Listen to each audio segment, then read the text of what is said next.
बच्चों राधे राधे। आज आप सभी के लिए हम एमसीक्यू प्रश्न लेकर आए हैं सेट नंबर 7 2024 के।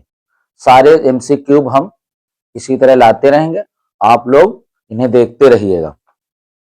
देखिए क्वेश्चन नंबर आपका 1 है, इसमें दिया हुआ है 65 और 117 का एचसीएफ दिया 65p माइनस 117 के रूप में व्यक्त किया गया। p का मान ज्ञात करना। बहुत अच्छा प्रश्न है, बढ़िया। 65 और 117 का एचसीएफ दिया है। यदि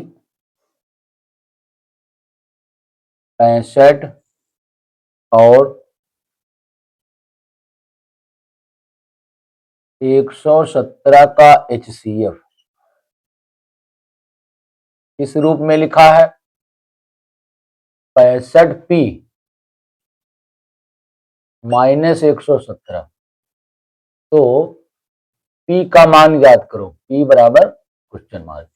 अच्छा, हम निकाल लेते हैं, इसका एचसीएफ निकाल लेते हैं। 65 और 117 का एचसीएफ होता क्या? बड़े से बड़ी संख्या या पहाड़ा हमारा जो 65 और 117 को काट दे वो कौन सा है? वही समझो एचसीएफ, अलग निकालने की कोई जरूरत नहीं है। वो है हमारा 13। 13 से 65 भी कट जाएगा और 13 से 117 भी कट जाएगा। 13 पचे 65, 13 नवा 117, तो इन दोनों का एचसीएफ हमारा हो गया 13। यहीं पे लिख लेते हैं बराबर, और ये पूरा आप उतार लीजिएगा 65p माइनस 117, या ये वाला 117 हम इधर ले आए पक्षांतर करके, 13 वो माइनस का इधर आएगा प्लस का हो जाएगा 117 बराबर 65p। अब 117 में और 13 जोड़ दीजिए तो 130 हो जाएगा बराबर 65p। 65 से 130 को काट दो, 65 दूना 130 होता है, तो 2 बराबर p या p बराबर 2, ये आपका हो गया आंसर। ये बहुत बढ़िया प्रश्न है, बहुत ज्यादा पूछा जाता है। अब क्वेश्चन नंबर है आपका 2। अगला दिया 2 10 45 बटे 1 प्लस 10 स्क्वायर 45 का मान ज्ञात कीजिए। होगा 2 10 45 बटे 1 प्लस 10 स्क्वायर 45 बराबर, हमने बताया था ये किसका मान होता है, ये किसका फार्मूला है पहले देख लीजिएगा। वैसे मान डालें तो ये सरल है, मान भी डाल दें तो निकल जाएगा। 2 गुणे मान रख दें तब भी निकल जाएगा। 2 गुणे 1 10 45 का मान डाल दीजिएगा बटे 1 प्लस और फिर 10 45 का मान 1 रख दें, उसका वर्ग कर दें, क्या आ जाएगा 2 1 कम 2 और बटे 1 प्लस 1, 1 का वर्ग 1 रहेगा, हो जाएगा 2 बटे 2 और इसको कैंसिल कर दें, 2 1 कम 2, तो ये आ जाएगा आपका 1 मान आ जाएगा। ठीक, ये हो गया आपका आंसर। अब प्रश्न आपका है 3 नंबर। 15 18 24 का लासा ज्ञात करना। 15 18 और 24 का लासा।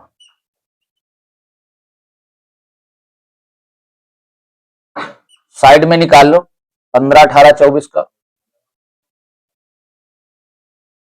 15 18 और 24 का क्या हो जाएगा? पहले 2 से काट दीजिएगा इसको, 2 से 15 नहीं कटेगा, इसको उतार लीजिए। 2 नवा 18, 2 1 कम 2 दूना 4, फिर 2 से काट दो। 15 नहीं कटेगा 2 से, 9 नहीं कटेगा और 2 छंग 12, फिर 2 से काट दो। 15 नहीं कटेगा, उतार लीजिए, 9 को उतार लीजिए और 2 3 6। अब इनको 3 से काट दीजिएगा। 3 पचे 15, 3 3 9 और 3 1 कम 3, फिर इसको 3 से काट दीजिए। 5 को उतार लीजिए, 5 नहीं कटेगा, 3 1 कम और ये 1 उतार लीजिएगा, फिर उसके बाद 5 से काट दीजिए, 5 1 कम और ये सारे 1 उतार लो। तो इसका एलसीएम आया क्या? इनकी सबकी गुणा कर लो, क्या आ जाएगा देखो, 2 × 2 × 3 × 5, इनकी सबकी गुणा कर लीजिए। देखिए 2 दूना 4, 4 दूनी 8, 8 त्रिक 24, 24 पंचे 120, 120 तिया 360, ये हो गया आपका एलसीएम, राइट। अब नेक्स्ट क्वेश्चन आपका है 4, वो जल्द ही आपके स्क्रीन पर आने वाला है।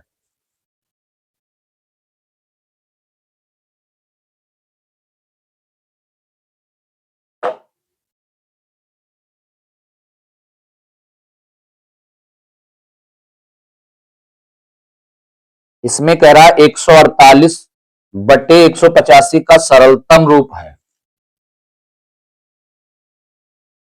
148/185 का सरलतम रूप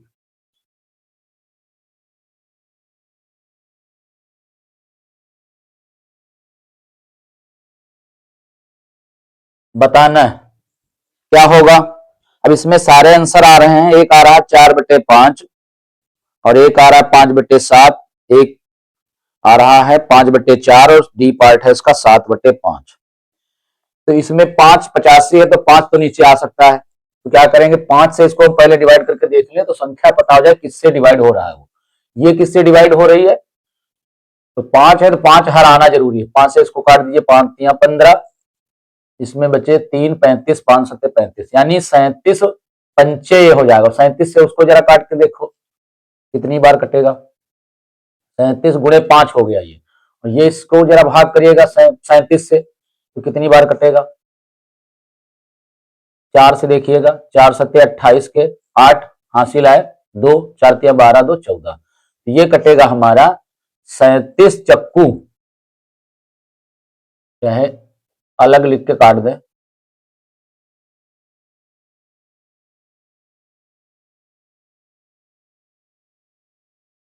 एक बार इसको पुनः लिख लेते हैं, 148/185, तो 37 चक्कू और 37 पंचे, तो आंसर आपका क्या आ गया 4/5। ठीक, ये आपका कौन सा पार्ट सही है, ए पार्ट आपका सही है। अब क्वेश्चन नंबर 5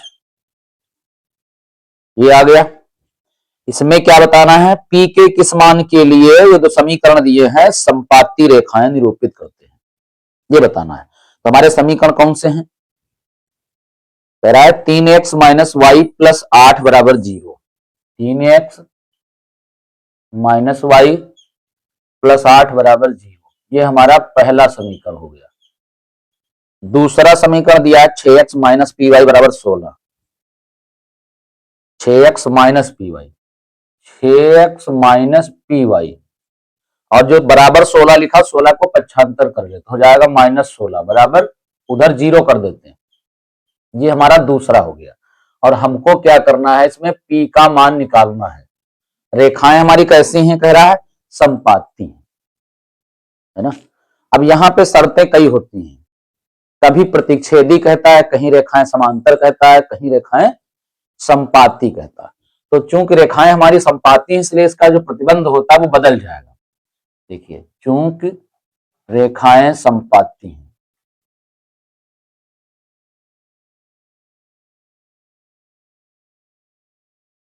चूंकि रेखाएं संपाती हैं इसलिए हमारा फार्मूला रहेगा A1/A2 बराबर B1/B2 बराबर C1/C2। अब इसी मान रख देते हैं, क्या है A1/A2 3/6 बराबर B1/B2, इसका गुणांक -1 माना जाएगा, इसका माना जाएगा -P, तो -1/-P बराबर C1/C2 8/-16। अब देखिएगा यहां से हम इन दोनों को ले लेते हैं, पहले वाले ले लेते हैं, तो 3/6, चूंकि 3/6 इनको पहले हम बराबर दिखा देते हैं। 3/6 बराबर आएगा माइनस का 1 माइनस का पी, तो माइनस माइनस क्या करें, कैंसिल कर दें, तिरछी गुणा कर लें तो क्या हो जाएगा, 3p की गुणा 3p बराबर 6 एकम 6, 3 से कैंसिल कर दें, 3 दूना 6, तो p बराबर हमारा क्या आ गया, 2। ये हमारा रहा आंसर। ये बहुत बढ़िया सवाल, इस टाइप का एक प्रश्न आता है। p बराबर हमारा आ गया 2, हमारा बी पार्ट सही है। अब अगला प्रश्न हमारा है 6 नंबर।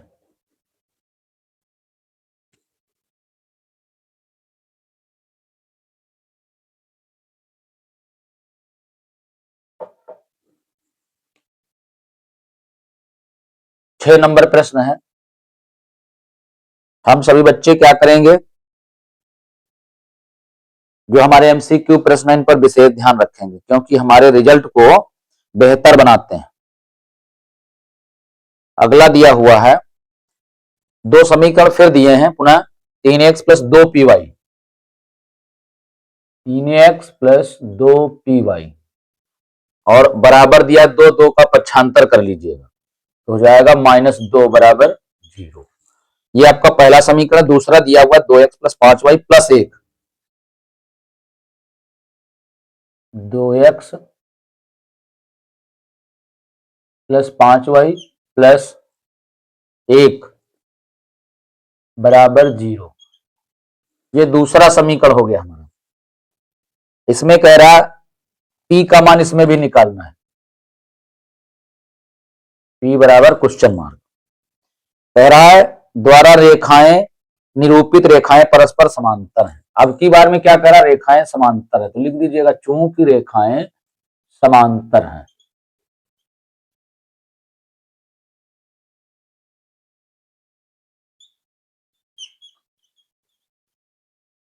इसलिए क्या हो जाएगा, इसका भी प्रतिबंध हमारा अलग होता है। क्या हो जाएगा, इसमें इसका प्रतिबंध क्या होता है, A1/A2 बराबर B1/B2 बराबर नहीं C1/C2, ये हमारा इसका प्रतिबंध होता है। चलो इसे मान रख देते हैं, A1/A2 यानी 3/2 बराबर फिर हो जाएगा 2p/5, बड़ा आसान प्रश्न होता है, बराबर नहीं -2/1। हम क्या करेंगे, फिर इन दोनों को बराबर कर लेंगे, तो लिख देंगे चूंकि 3/2 बराबर 2p/5, तिरछी गुणा कर लेंगे तो क्या हो जाएगा, 2 दूना 4p बराबर 5 तिया 15, तो हमारा आंसर क्या आ जाएगा, p बराबर 15/4। ये हमारा हो गया आंसर। राइट, समझ में आ गया होगा। अब हमारा अगला क्वेश्चन आ रहा है 7 नंबर।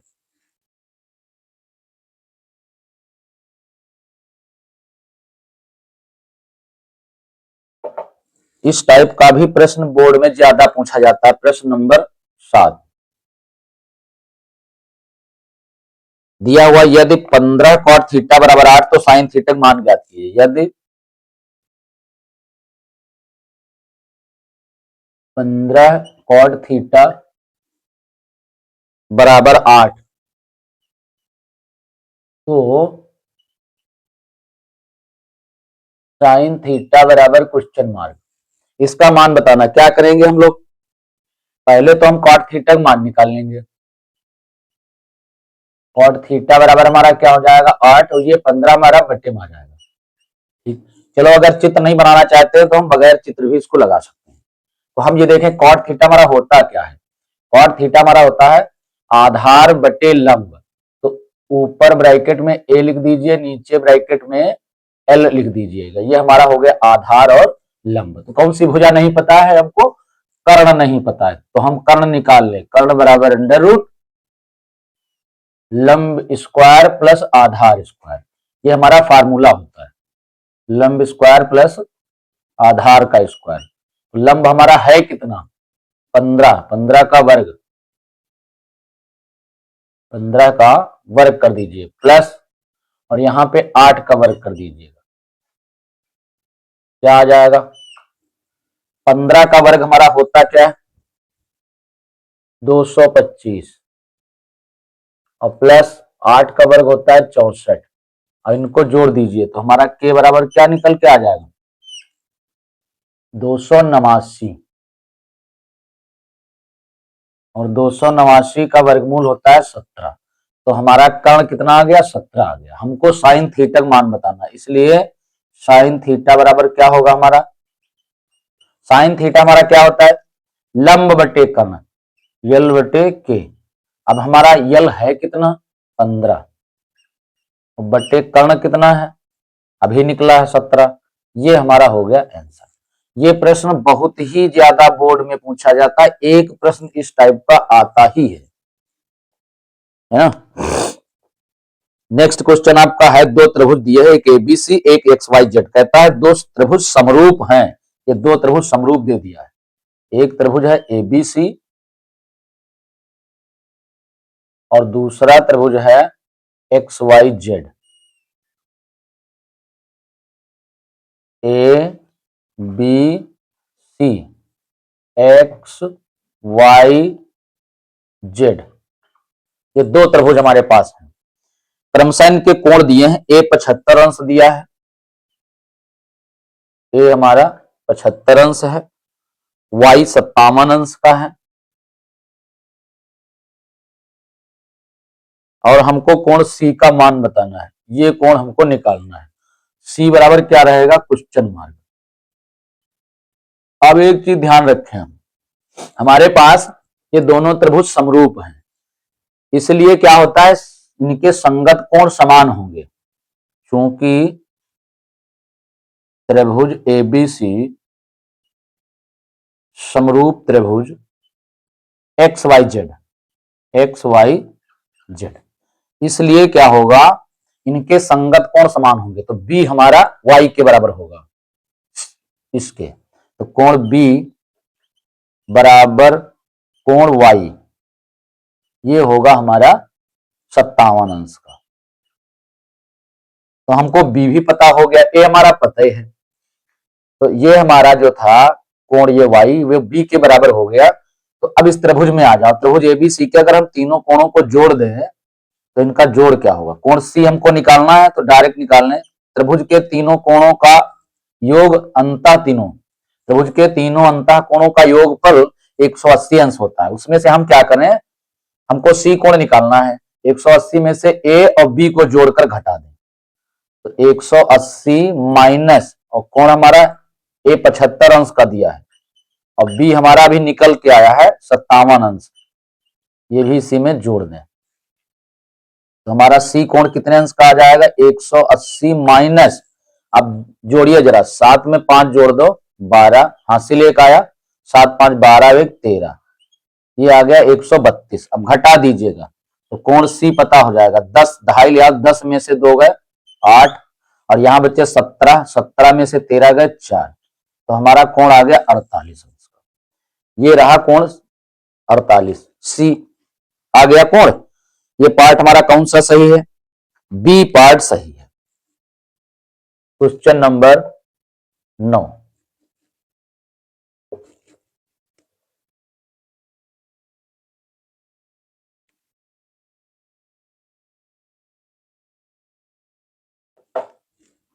तत्पश्चात क्वेश्चन नंबर 9, इसमें कह रहा है बिंदु एम की मूल बिंदु से दूरी, एक बिंदु यम दिया है, इसका निर्देशांक दिया हुआ है -3,4, और एक यन मान लो मूल बिंदु 0,0, ये मूल बिंदु का निर्देशांक है। इस बिंदु की मूल बिंदु से दूरी ज्ञात करनी है।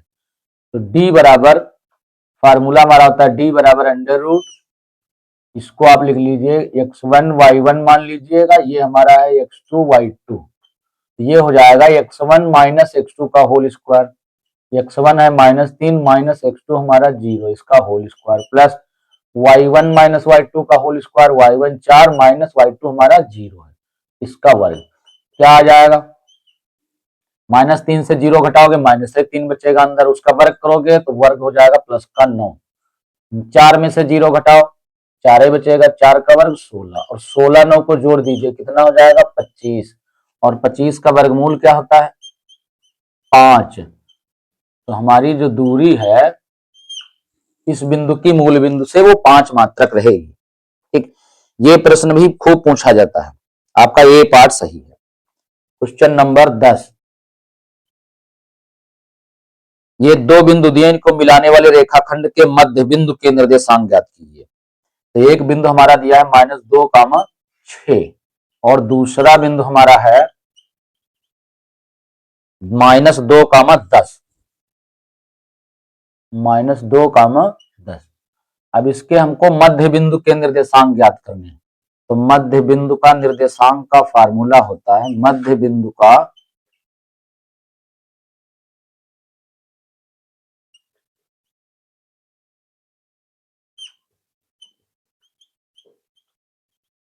निर्देशांक क्या होता है फार्मूला, x निकालने का होता है x1 + x2 बटे 2, कामा y1 + y2 बटे 2। ये हमारा फार्मूला होता है मध्य बिंदु ज्ञात करने का। अब इनको आप x1 y1 मान लीजिए, x1 y1 और x2 y2 मान रख दीजिएगा। x1 + x2, x1 की जगह -2 प्लस x2 की जगह भी -2 ब्रैकेट में कर लीजिएगा, छोटे ब्रैकेट में, चाहे इसको बड़ा ब्रैकेट कर लीजिए, और बटे 2, कामा y1 + y2 बटे 2। y1 हमारा कितना है 6 + 10, 6 + 10 बटे 2, ब्रैकेट खोल दीजिएगा, तो -2 और प्लस -2 बटे 2, और इधर क्या आ जाएगा 10 6 16 बटे 2। ठीक, अब इसको जरा -2 क्या हो जाएंगे, माइनस के हो गए 4, छोटा ब्रैकेट कर ले, -4 बटे 2, कामा इधर हो गया 16 बटे 2, कैंसिल कर दीजिएगा 2 से, क्या आ जाएगा 2 दूना 4 और 2 अठी 16। तो हमारा निर्देशांक कौन सा आ गया -2, 8, है ना। ये मध्य बिंदु का निर्देशांक आपका -2, 8 आ गया। ए पार्ट हमारा सही है। अब नेक्स्ट क्वेश्चन है आपका 11 नंबर।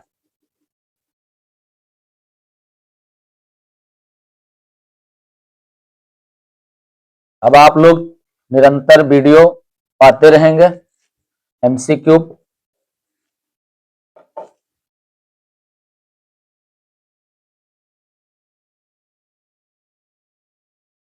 ये प्रश्न नंबर 11 आपका ये रहा। ये भी आपका बहुत बढ़िया वेरी इंपॉर्टेंट प्रश्न है। समबाहु त्रिभुज एबीसी में दिया हुआ है, एक समबाहु त्रिभुज है एबीसी, बना लो।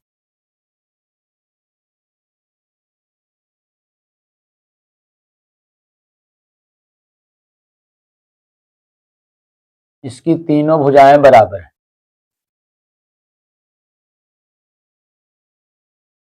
दिया है ए बी बराबर ए सी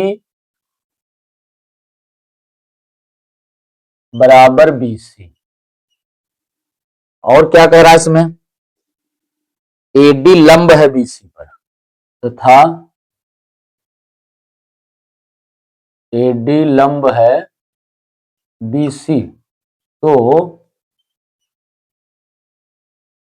एडी स्क्वायर बराबर होगा, एडी स्क्वायर बराबर होगा, है ना।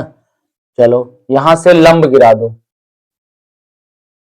शीर्ष से लंब गिरा दो, एडी लंब,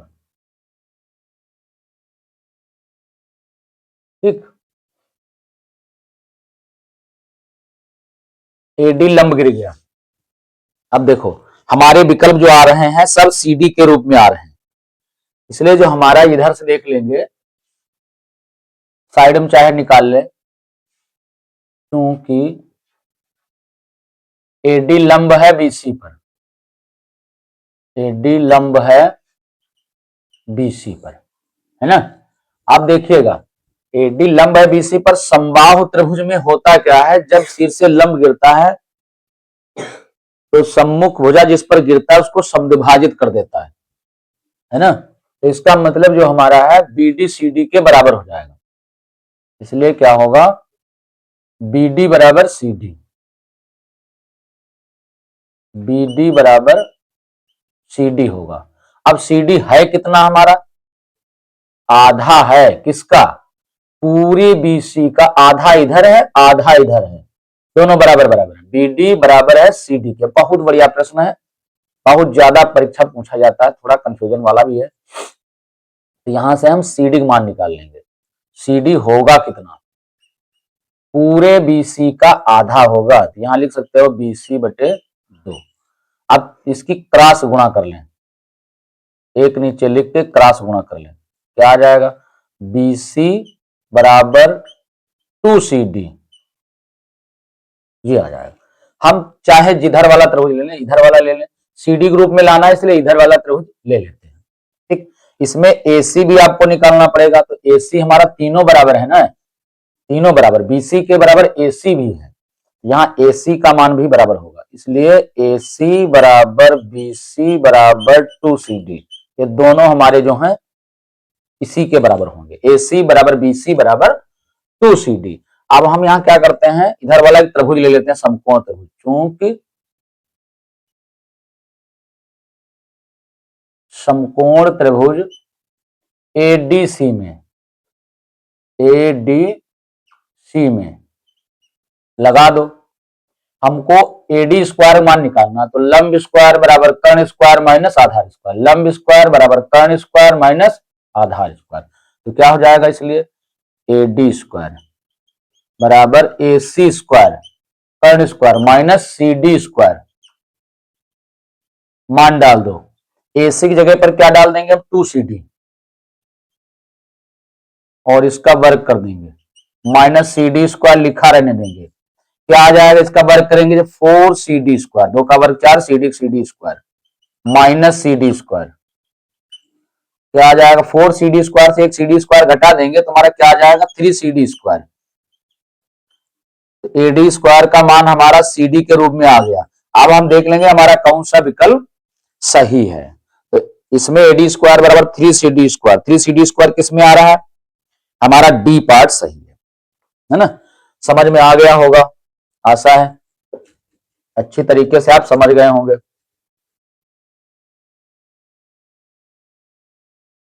ना समझ में आया हो तो वीडियो को बैक करके आप अच्छी तरीके से समझ सकते हो। अगला प्रश्न आपका है 12 नंबर, इसमें दिया है त्रिभुज एबीसी के निर्देशांक दिए हैं, एक आप त्रिभुज बना लीजिएगा,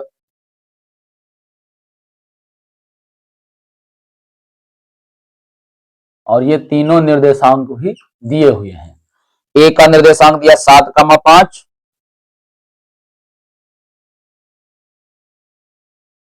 और बी का दिया है 5,7, और सी का हमारा दिया है -3,3।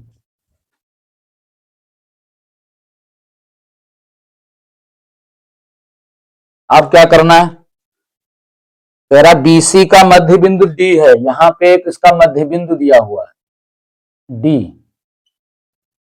है ना, और कह रहा है एडी की माप ज्ञात कीजिए,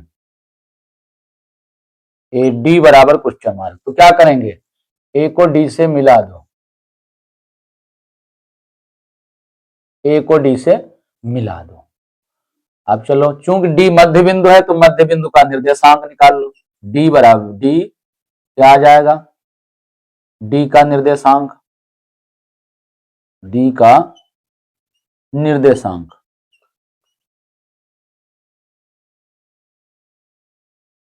क्या हो जाएगा, देखो डी का निर्देशांक आ जाएगा, फार्मूला यही लगा दो, बीसी का मध्य बिंदु है इसलिए सीधे लगा दो, एक्स पहले निकाल लो, x1 प्लस x2 बटे 2, एक्स की जगह पर, x1 की जगह पर 5 और प्लस x2 की जगह पर -3 रख दो, और बटे 2 कामा y निकाल लो, y1 प्लस y2 बटे 2, 7 प्लस 3 बटे 2, ये हो गया। अब देखो क्या आ जाएगा, 5 में से 3 घटाओ 2 बचे, 2 बटे 2 कामा 7 में 3 जोड़ दो 10, 10 बटे 2, कैंसिल कर दो इनको, 2 से कम 2 कट गया, 2 पंचे 10 कट गया, तो क्या आंसर आया, निर्देशांक आ गया 1,5, 1,5, ये हमारा डी का निर्देशांक आ गया 1,5। अब आप इनको भी मान सकते हो, ये एडी निकालना है, यानी दो बिंदुओं के बीच की दूरी बताना है, इसको आप x1 y1 कह लीजिए, इसको आप कह लीजिए x2 y2। इनको भी आप कह सकते हो, जब मध्य बिंदु निकाले थे तो x1 y1 x2 y2 कह सकते हो, x1 y1 और x2 y2, है ना। आप देखिएगा, अब एडी निकाल लीजिए, एडी बराबर अंडर रूट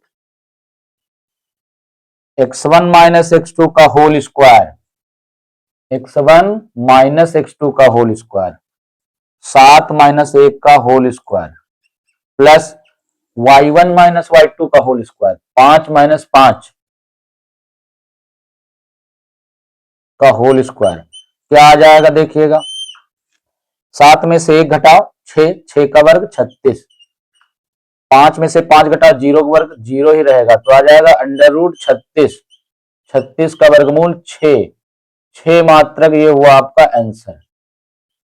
कौन सा पार्ट सही है 12 में देख चेक करेंगे, सी पार्ट आपका सही है, ये 6 मात्रक जो है आपका आ गया। क्वेश्चन नंबर 13, 13 नंबर प्रश्न आपका,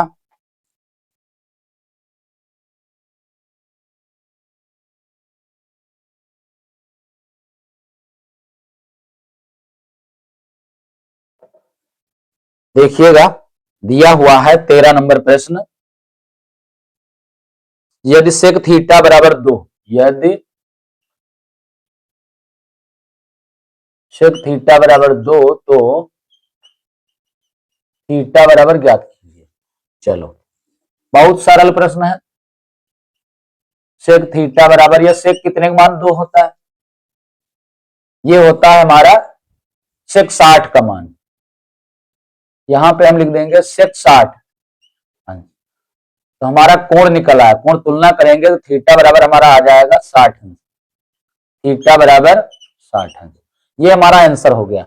अच्छा, कभी रेडियन में कह दे तो हम रेडियन कैसे निकालें, कभी कभी रेडियन में आ जाता है, रेडियन में मान जो निकाला जाता है वो क्या आएगा जरा देखो, है ना, ज्यादातर तो रेडियन नहीं पूछता, लेकिन कभी कभी पूछ भी सकता है, तो क्या करोगे फिर, तब वहां पे नहीं जान पाओगे, तो इसलिए रेडियन में अगर चेंज करना चाहते हो तो इसको लिख सकते हो 60 अंश और गुणे, इसको पाई बटे 180 से गुणा कर देना, तो रेडियन में बदल जाएगा, 60 तिया 180, तो ये हमारा मिल जाएगा पाई बटे 3, ये हमारा रेडियन में मान हो गया, है ना, तो ये भी हमारा सही है। अब अगर रेडियन में मान दिए हो तो ये भी हमारा पाई बटे 3 कहां मिलेगा, ये हम ढूंढ लेंगे, ये बहुत इंपॉर्टेंट है, बाई चांस आ गया तो हो सकता हो जो बच्चे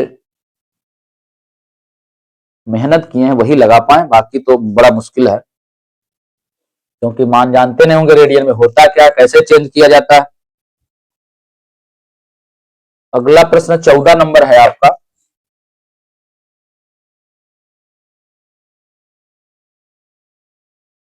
चौदह नंबर प्रश्न है, cosec square theta minus cot square theta, cosec square theta minus cot square theta, दूसरे ब्रैकेट में दिया है 1 माइनस कॉस स्क्वायर थीटा, इसका मान बताना है, 1 माइनस कॉस स्क्वायर थीटा, इसका मान बताना है, बहुत बढ़िया प्रश्न है। हम क्या करेंगे, इसको साइन कास में चेंज कर लेंगे, कौशिक स्क्वायर थीटा की जगह पर क्या लिखेंगे, 1 बटे साइन स्क्वायर थीटा, माइनस इसकी जगह क्या लिखेंगे, कॉस स्क्वायर थीटा बटे साइन स्क्वायर थीटा, और उधर वाला हम उतार लेंगे, उसमें कोई परिवर्तन नहीं करेंगे, ठीक। अब क्या आ जाएगा देखो, इसमें तो हर इनके सेम है, बराबर हैं, तो क्या करेंगे, यही हमारा एलसीएम हो गया, साइन स्क्वायर थीटा,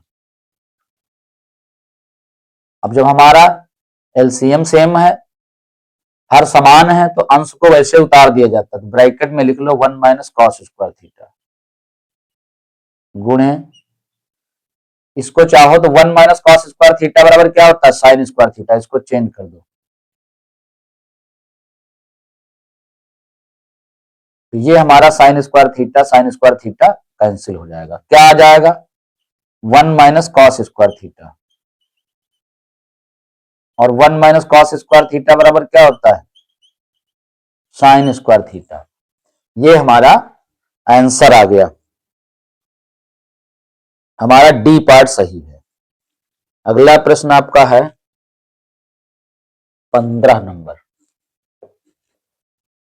हम लगातार आपको हर सेट के 20 एमसीक्यू देते रहेंगे, आप आराम से बैठ करके एमसीक्यू देखिएगा, और अगर आपको अच्छा लगे तो इस वीडियो को खूब सब्सक्राइब करिएगा अधिक से अधिक,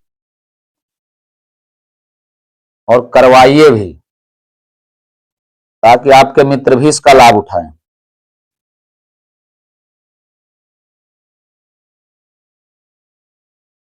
पंद्रह नंबर क्वेश्चन है, लंबवृत्तीय बेलन के आधार का क्षेत्रफल दिया, इसकी त्रिज्या होगी।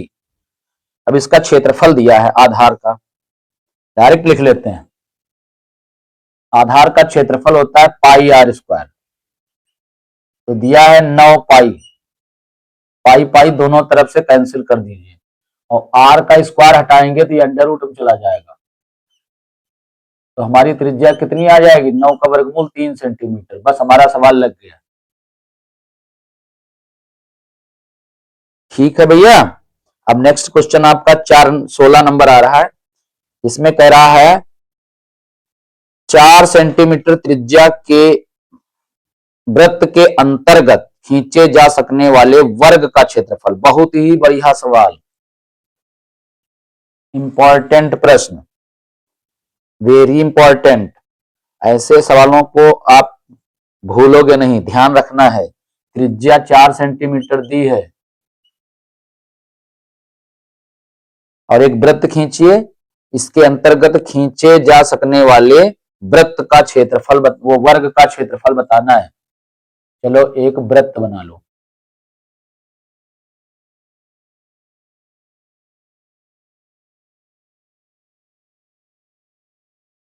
ये हमारा वर्ग हो गया। अब इसके अंदर एक हम बनाएंगे वर्ग,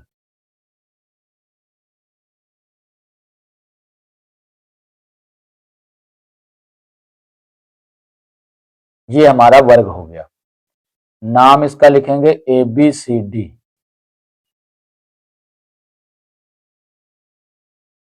इस वर्ग का क्षेत्रफल हमको बताना है। ठीक भैया, ये हमारा वृत्त का केंद्र है।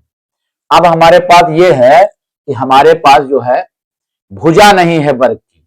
अगर भुजा हमारी कोई मिल जाए, वर्ग की भुजाएं सभी समान होती हैं, कोई एक भुजा मिल जाए तो हम वर्ग का क्षेत्रफल निकाल सकते हैं। तो यहाँ पे हमको क्या करना है, सबसे पहले तो हमको इसको केंद्र से मिला देना है, इस भुजा को, तो ये हमारा विकर्ण बन जाएगा। अब वैसे क्या है ये, वैसे तो ये हमारा वृत्त का व्यास है BD, और ABCD वर्ग के हिसाब से देखा जाए तो ये विकर्ण है, यानी वर्ग का विकर्ण BD बराबर, लिख लें यहां पे, क्योंकि वर्ग का विकर्ण BD बराबर वृत्त का व्यास, वृत्त का व्यास दोनों है, उसी को हम विकर्ण BD कहेंगे और उसी को हम कहेंगे वृत्त का व्यास। ठीक, आप देखिएगा जरा, अब इसमें वर्ग का विकर्ण BD हमारा वृत्त का व्यास कितना होता है,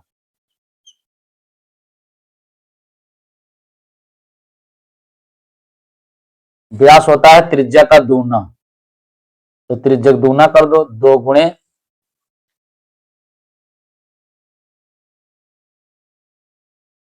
4, तो ये हो जाएगा 8 सेंटीमीटर, ये व्यास आ गया। अब विकर्ण का हमारा फार्मूला क्या होता है, भुजा रूट 2, भुजा रूट 2। अब हम a का मान जब निकालेंगे तो आ जाएगा 8 और बट्टे रूट 2। रूट 2 से अंश और हर में हम कर देंगे गुणा इसकी, तब क्या आ जाएगा, a बराबर आ जाएगा 8 रूट 2 ऊपर आ जाएगा और बटे में रहेगा रूट 2 की गुणा 2 हो जाएगी, 2 से इसको हम भाग कर देंगे, 2 चौकू 8। तो हमारी जो वर्ग की भुजा है वो कितनी आ जाएगी, 4 रूट 2 सेंटीमीटर। हालांकि अभी हमारा निकला नहीं है मान। अब हम निकाल लेंगे वर्ग का क्षेत्रफल। अब हम अपने वर्ग की भुजा जान पाएंगे हैं कितनी है, जान पाए। अब देखिएगा वर्ग का क्षेत्रफल, वर्ग का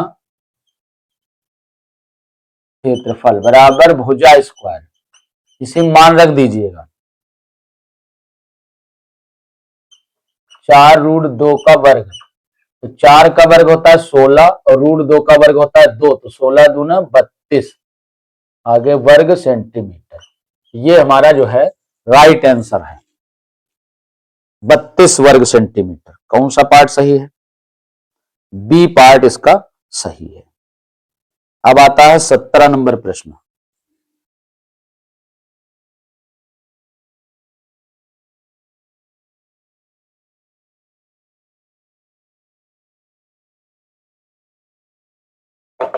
प्रश्न नंबर 17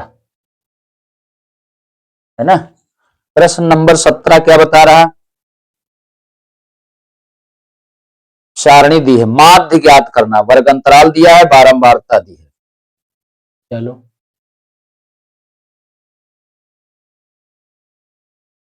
सारणी बना लो, वर्ग अंतराल,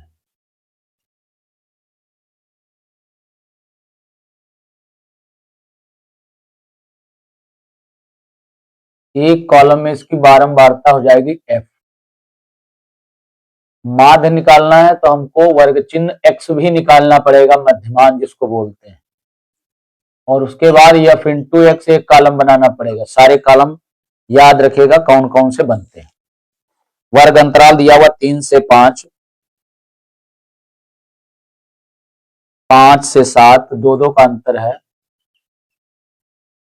7 से 9 और 9 से 11।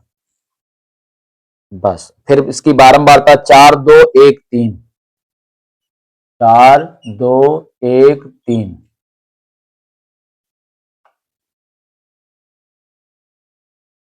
आप क्या करेंगे, हम मध्यमान निकाल लेंगे। मध्यमान ये हमारा वर्ग चिन्ह जिसे कहते हैं वो कैसे निकलता है, हम अपने वर्ग अंतराल की निम्न सीमा और उच्च सीमा को जोड़ेंगे। क्या हो जाएगा, दोनों को जोड़ेगा, 5 में 3 जोड़ दो 8, 8 का आधा करके लिखेंगे 4, ठीक। 7 5 12, 12 का आधा 6, 9 7 16, 16 का आधा 8 और 11 9 20, 20 का आधा 10।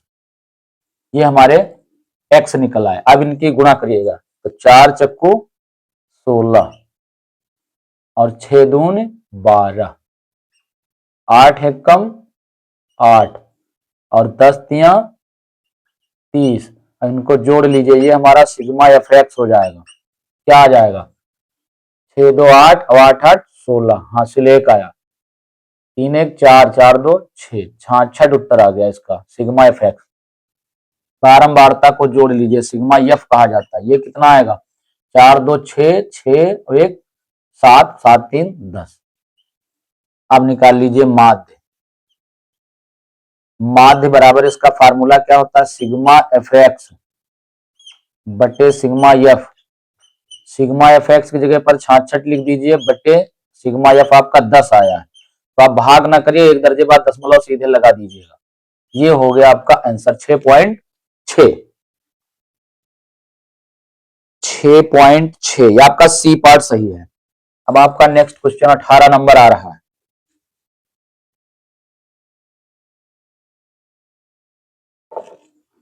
अठारह नंबर प्रश्न देखिएगा, एक पासे को एक बार फेंका जाता है, एक अभाज्य संख्या आने की प्रायिकता। तो अभाज्य संख्याएं कौन कौन आएंगी, जब प्रायिकता हम निकालेंगे, पासा फेंकेंगे तो अभाज्य संख्याएं होंगी कौन कौन, जरा नोट भी उनको कर लेते हैं। 2 से पहली अभाज्य संख्या स्टार्ट होती है, 2, 3 और 5। तो कितनी संख्याएं हैं, 3, तो लिख दीजिए NI बराबर 3।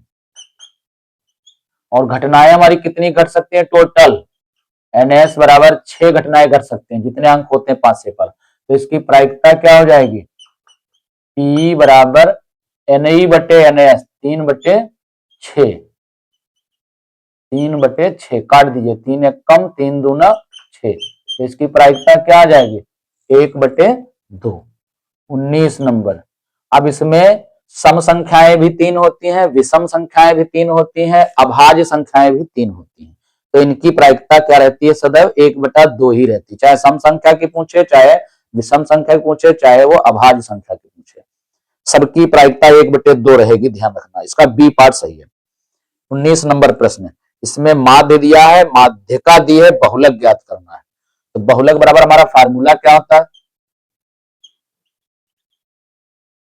बहुलक बराबर होता है, बहुलक बराबर त्रिमाध्यिका